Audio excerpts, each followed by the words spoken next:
Hello YTPC, Ethan, Parsimonious Piper here. A little background noise, give it a pause for a sec.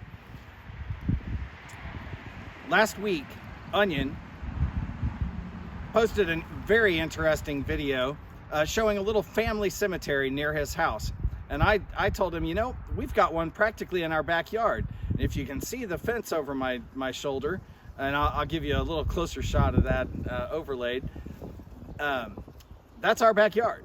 And we are just outside of it. This is the old Bullock family cemetery. Now, backtracking to the Civil War, in 1864, June to be precise, the Confederates placed 5 generals and 45 other Union officers in holding in the city of Charleston under the assumption that if the Union knew that their officers were being held there, that the Union would not bombard the city.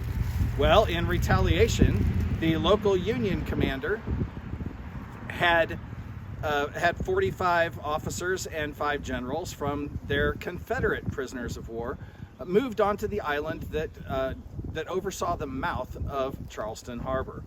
Now, once the Confederates were fairly well convinced that, in fact, the Union was going to bombard Charleston, possibly encouraged in that belief by Sherman's march across the South, in which he destroyed everything that was in his path, they decided, okay, let's swap prisoners.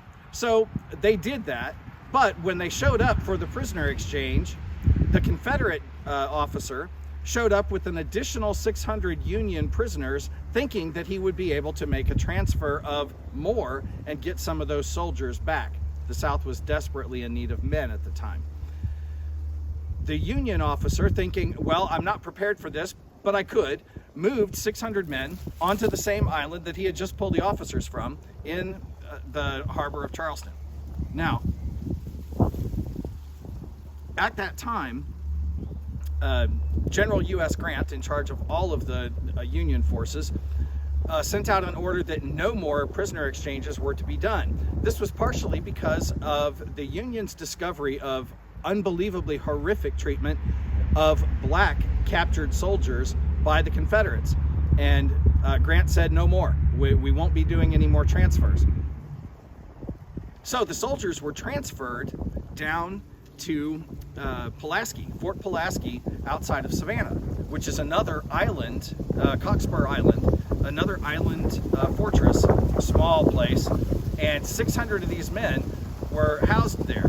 Now at the time, the Union was starting to get news and rumors of the terrible treatment of Union prisoners of war at the Andersonville prison camp at Fort Sumter. And in fact, after the war, it was found that of the approximately 45,000 Union soldiers that were there, 13,000 of them died from starvation and diseases, dysentery, etc., related to poor conditions and malnutrition. In retaliation, the Union officer in charge of Fort Pulaski put those men on what amounted to a starvation ration: 10 ounces of moldy cornmeal a day and a half pint of sour onion pickles. Now, unlike the conditions at Andersonville, this commander only did this for about a month and a half. In fact, during that tenure, 13 of those 600 prisoners died, far less than the 1/3 that died at Anderson. Now, in true Southern fashion, while this was actually a minor footnote in the Civil War, across the South, these men became heralded as the Immortal 600. So why have I told you this long rambling tale? Because the grave that you see over my shoulder has been confirmed by the Daughters of the Confederacy to be the final resting place of John Bullock, who was one of the Immortal 600.